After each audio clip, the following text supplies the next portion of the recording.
Continuamos con más Modo Fontevecchia hasta las 13. Ahora es momento de presentar al próximo invitado. Se trata de un economista especializado en macroeconomía y economía monetaria. Se desempeña como director y coordinador de la Fundación Capital.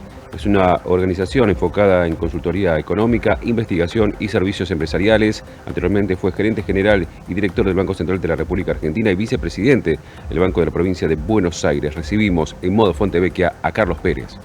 Muy buenos días y además cofundador de la fundación con Martín Redrado hace 30 años ya. Hace 30 años, sí.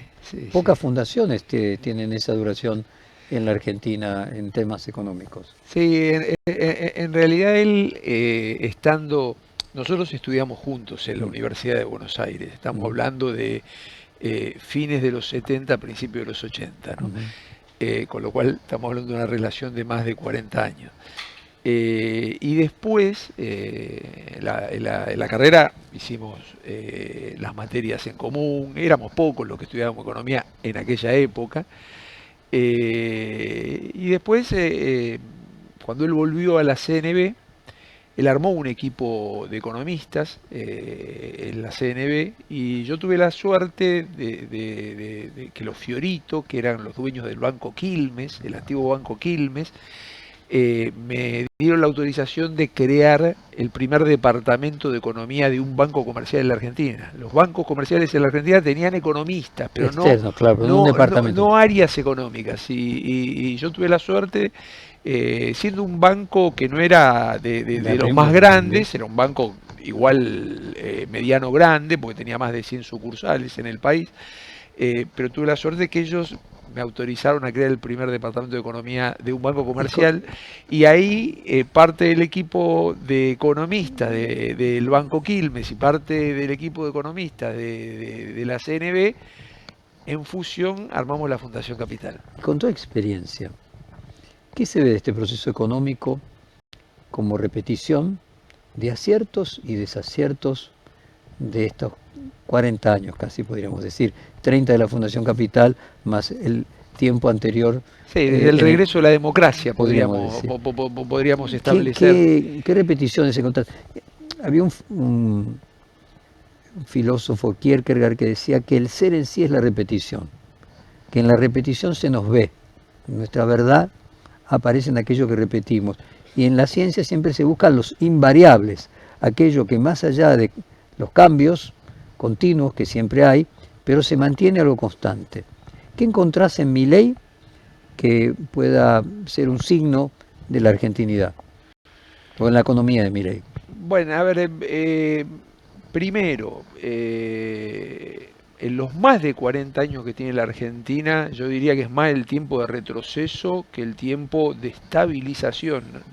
Ni podemos hablar de un proceso de crecimiento sostenido en la economía argentina. Digo, en realidad, lo más que tuvimos en términos económicos fueron 3 programas de estabilización, con duraciones distintas. Uno fue el famoso Plan Austral en 1985, el otro fue el Plan de Convertibilidad en 1991 y después el Plan Lavagna. Tanto el Plan Austral como el Plan Lavagna duraron menos. Bueno, Lavagna en realidad se tuvo que ir y el plan empezó a virar hacia otros lados. El tema fiscal pasó a ser menos importante. Se fue bueno, lo mismo le pasó al Plan Austral, ¿no? Al Plan Austral duraron menos y la convertibilidad duró bastante más, duró una década. Y yo creo, en esto de los invariables que vos decías, que el presente gobierno, las presentes autoridades económicas, en realidad tienen un parentesco muy notorio y muy marcado con lo que fue el plan de convertibilidad. Y sinceramente, y esto es opinión personal, yo creo que el plan de estabilización más exitoso, entre comillas, porque vuelvo a insistir, no dio lugar a un proceso de crecimiento sostenido en la Argentina, pero digo, fue el de convertibilidad. Fue el de convertibilidad. Tuvimos 10 años si uno toma desde el 1 de enero de 1992, porque el año 91 todavía hubo inercia inflacionaria, en el 91 es cuando nace el plan de convertibilidad, pero yo diría desde el 1 de enero de 1992 hasta diciembre del 2001, estamos hablando de 10 años, la inflación de la Argentina fue de un dígito anual. Digo, en torno a el 5% anual o menos. Digo, la verdad que si miramos la historia argentina, este es un logro muy fuerte, muy fuerte. La Argentina se comió, incluido con la formalización y la transformación del austral en pesos argentinos convertibles, en pesos convertibles. La Argentina entre 1969 y 1992 se comió 13 ceros.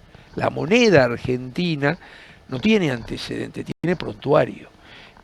Y si extendiésemos esos 13 ceros a hoy, en realidad deberían ser 16, porque ya claramente nos comimos 3 ceros. Digo, que lo formalicemos o no, pero sí, recordemos que la relación era 1 a 1 y hoy tenemos que exactamente, con lo cual ya nos comimos 3-0 más.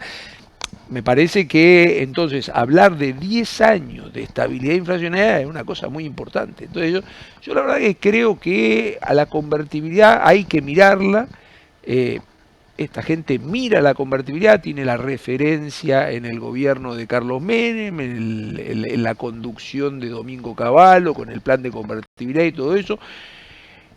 Un modesto consejo que daría es, miremos, porque la convertibilidad funcionó muy bien como estabilización, pero colapsó. Entonces me parece que de la convertibilidad uno tiene, para que esto pueda ser más que una estabilización, un proceso de crecimiento sostenido, uno tiene que rescatar algunas cosas de la convertibilidad y descartar otras, porque así como fue exitoso en la estabilización económica, colapsó. Y si colapsó es porque tuvo problemas. Fue exitoso y yo rescataría el tema de las reservas. El tema de las reservas para mí es fundamental. Digo, Cavallo ahí se hizo de reservas con una base monetaria sin pasivos monetarios remunerados, con una base monetaria chica. Entonces las reservas en términos relativos respecto a la base monetaria eran altas, con lo cual yo diría había una convertibilidad fuerte en el sentido de que por cada peso que el Banco Central debía, en realidad había un dólar que lo estaba respaldando, y eso era muy fuerte. No solo estaba ese respaldo, sino que también la misma ley de convertibilidad permitía la emisión monetaria solo contra sector externo, solo contra compra de dólares. No permitía la emisión monetaria para salvar a los bancos. Recordemos que la década del 80 fue bastante fuerte en términos de caída de bancos, los famosos redescuentos para atender situaciones transitorias y liquidez que terminaban siendo un pagadiós, y también impedía la ley de convertibilidad el financiamiento al fisco. Con lo cual yo diría, ¿qué rescatar de la convertibilidad? Las reservas. Y ahí en realidad fueron muchos años, décadas, no quiero ponderar a mi amigo y compañero de estudios, Martín Redrado, pero está claro que la salida del Banco Central de él marcó un punto de inflexión donde dejamos de lado esto de que veníamos con un prontuario en materia de moneda y nos olvidamos y dijimos, no, ya no tenemos problema. Y la verdad que empezamos a generar un problema enorme nuevamente con la moneda, porque esto se da desde el 2010, estamos hablando de más de 10 años, de casi 15 años de uso y abuso de las reservas. Y entonces, algo que antes no existía, Jorge, que era, uno preguntaba cuántos son las reservas internacionales del Banco Central y te daban el dato de cuántos son las reservas internacionales del Banco Central. Hoy, al ser tan escasas, vos tenés reservas internacionales brutas, reservas internacionales netas, reservas internacionales de caja, reservas internacionales líquidas, un barullo. un barullo, y esto es producto de la escasez. Tantas definiciones. Entonces, Carlos, digo, perdóname que te interrumpa un minuto. Escuchándote, digo, es cierto que este gobierno tiene como norte la convertibilidad a los 90, lo que sucede con Menem. Y pone a Menem y no a Cavallo porque Cavallo confronta con algunas de las cosas de este gobierno, probablemente con razón. Entonces déjame decir, por un lado se parece a los 90 en la búsqueda de emular un dólar bajo, el dólar como ancla, una ancla cambiaria como plan antiinflacionario, pero al mismo tiempo se parece al kirchnerismo cristinista, o sea, post-redrado al frente del de la presidencia del Banco Central, respecto de que desprecia tener reservas. El kirchnerismo se las consume y este no las crea. Entonces, hay una mezcla, ¿no? Por un lado, del ancla cambiaria, une con los 90, y el desprecio a las reservas une con el final del kirchnerismo. bueno, yo creo que, viste que te decía que la convertibilidad hay cosas para rescatar y cosas para descartar. Para rescatar es una sólida posición de reservas que de manera incipiente en lo que va de este año, el primer mes de 2026, empezamos a ver un Banco Central activo. Digo, así como vos lo marcaste muy bien, si uno repasa el año pasado, dice, che, el Banco Central por primera vez, vaya a saber en cuánto tiempo, yo recuerdo para atrás y no recuerdo ningún año en que el Banco Central no haya comprado dólares en la gruesa. En los meses de abril, mayo, junio y julio, 4 meses en los cuales no compró dólares. Entonces, lo que vos decís, che, pero la acumulación de reservas que necesitaba el Banco Central, las metas que tenía con el Fondo Monetario Internacional, no le dio bolilla. Bueno, yo ahora soy cauto, pero optimista en el sentido de que si miro el primer mes y los primeros días de febrero, viene comprando a razón, por día hábil, a razón de 55 millones de dólares diarios el Banco Central y por lo tanto acumulando reservas.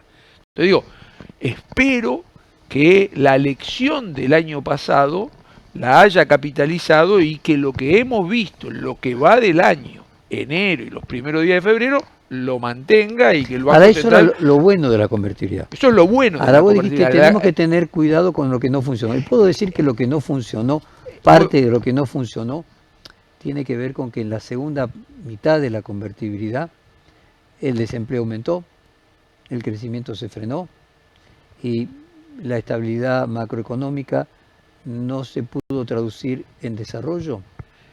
En parte, en parte. Yo diría que uno cuando dice rescatar de la convertibilidad, de todos modos, más allá de lo que fue de enero y los primeros días de febrero, todavía el desafío que tenemos en materia de acumulación de reserva es muy importante. Vamos a suponer esto. Porque el daño fue muy importante. Permitime la hipótesis de optimismo.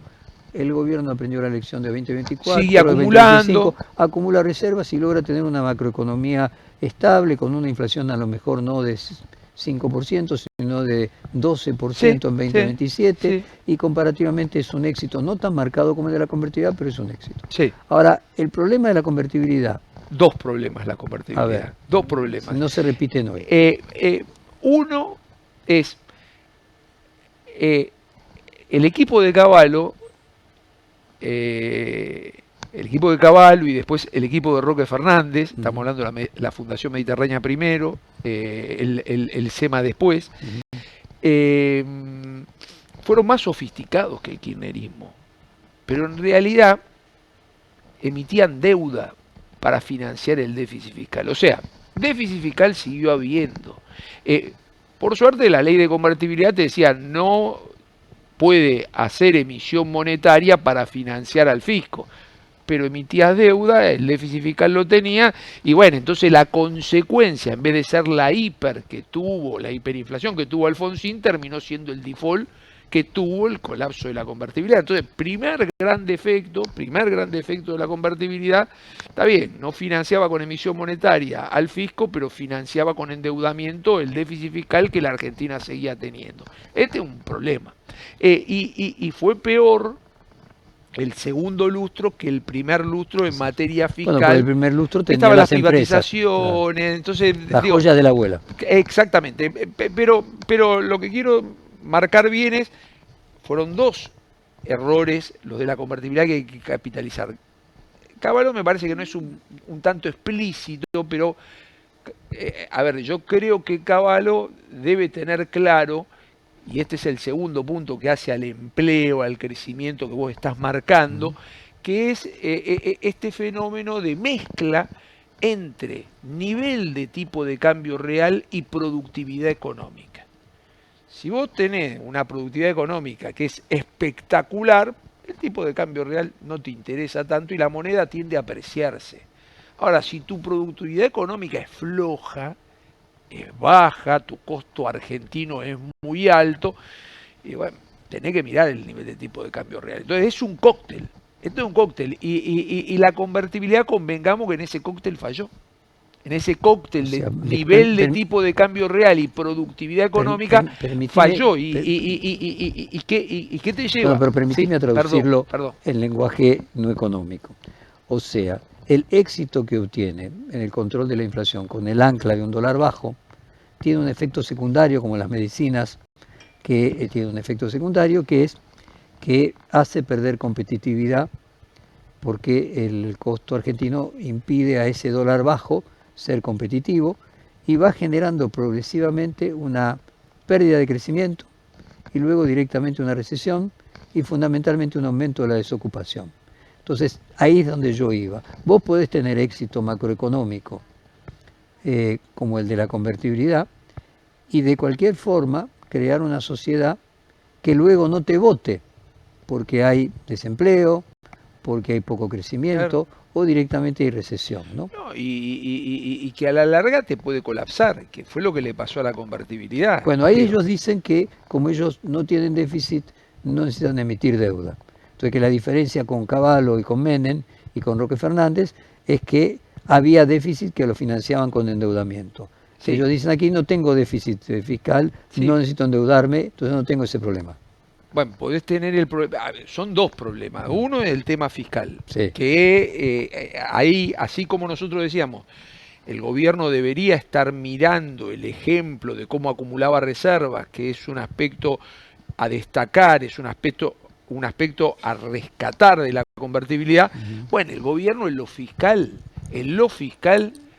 la verdad que está mucho mejor, está muchísimo mejor que la convertibilidad, porque en realidad no es que no emite moneda para financiar al fisco. No emite moneda ni emite deuda para financiar al fisco porque tiene internalizado el equilibrio fiscal. Esto, acá claramente el gobierno está mucho mejor, pero en el otro tema que hace al crecimiento, que hace al empleo, digo, que no es un tema menor y que en definitiva... Bueno, es el tema final, la economía es para la gente. Claro, no, pero lo que quiero decir es, ¿qué pasó en el segundo lustro de los 90? Acordate que tuviste un fenómeno de superdólar, que Estados Unidos puede darse el lujo de tener un fenómeno de superdólar. Ahora, un fenómeno de superpeso era más difícil en ese momento. Y tuviste el disparador de la devaluación en Brasil. Pero permíteme esto. Con el aprendizaje de los 90, acá hay un dólar que flota, relativamente, por lo menos entre bandas, sí. Entonces no hay riesgo a que tengamos atado nuestra moneda directamente a la sobrevaluación del dólar, o sea, no tiene el riesgo, o sea, corrige sobre los 90 y también corrige sobre los 90 en que no necesitaría emitir deuda para financiar al fisco. Sí. Esos dos problemas estarían resueltos. El que no parece resuelto es que la convertibilidad fue útil para eliminar la inflación, pero no fue útil para producir una sociedad, no digo de pleno empleo, pero de alto empleo, y lo que se producía con los años era una pérdida de salario real. Este presidente Milei siempre pone como ejemplo que el salario real en dólares actualizado a hoy del fin de la convertibilidad es el triple que el actual. Sí, a la gente lo que le interesa es el salario para vivir en Sí, Argentina, no, exactamente. no para vivir en Brasil o qué sé yo, en otro lugar. Exactamente. Con lo cual, en realidad, tiene que mirar más salario real que salario en dólares, ¿no? Pero lo que está claro es que, y vos lo estás planteando muy bien, me parece que el otro tema que la convertibilidad no resolvió bien y que la Argentina tiene que entender que fue un problema, El empleo. es sí, pero que el empleo, si querés, es la Es la consecuencia consecuencia. de la Yo lo productividad. que digo es que exactamente esto tiene que ver con un cóctel que es nivel de tipo de cambio real combinado con Con la productividad, productividad. claro. Y Es combinado, ese cóctel, finalmente, en lo la, que te en la sirve medida para que vos... bajar la inflación no te sirve para terminar creando empleo. Sí, y con bajar la inflación, cuidado con las variables explicativas sanas y las variables explicativas que te están generando un problema. Porque variables explicativas sanas son política fiscal y política monetaria. Sí. Esas son variables explicativas sanas de tener una inflación baja. Variables explicativas non santas, A, el atraso cambiario, el ancla cambiaria, pan para hoy, hambre para mañana. C, el atraso salarial, pan para hoy, hambre para mañana. Entonces, tenemos que tener bien en claro que las variables explicativas de una inflación baja tienen que ir por el lado de la política monetaria y la política fiscal, obviamente con una economía abierta con una cancha nivelada. Porque si yo Y tengo una ahí, cancha desnivelada a favor de los productores locales no es bueno, pero si tengo la cancha desnivelada a favor de la importación tampoco es bueno. Entonces, el tema de productividad, el tema del costo argentino es muy importante.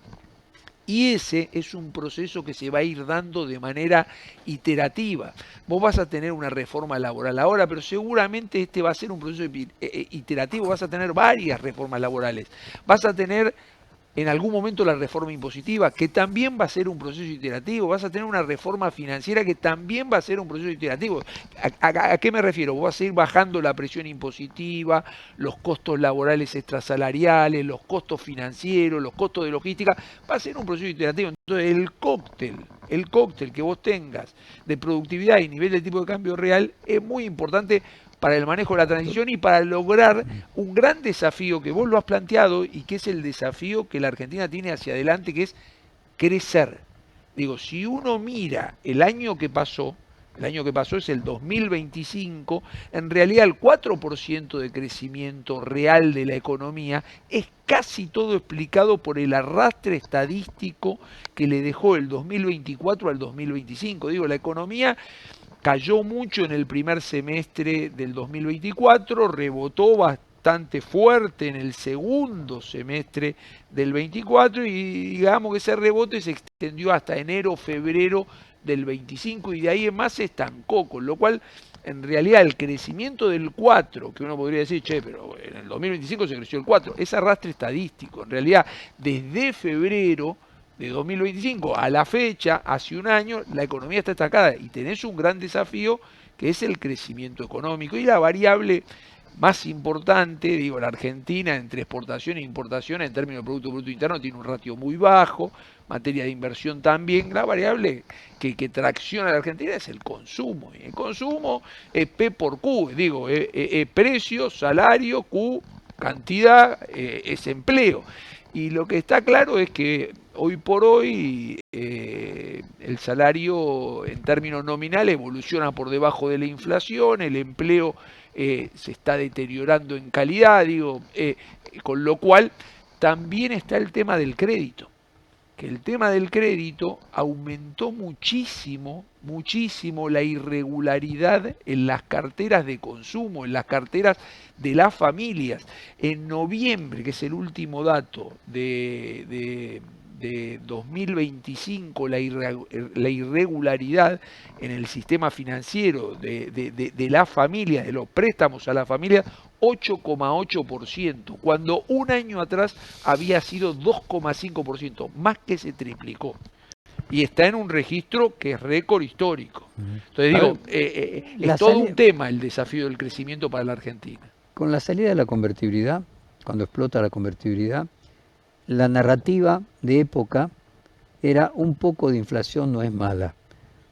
O sea, la idea de Néstor Kirchner ya sin la baña era paritarias por arriba de la inflación, lo que generaba más inflación. O sea, exactamente lo opuesto a lo que hace este gobierno, que es utiliza salarios por debajo de la inflación para bajar la inflación.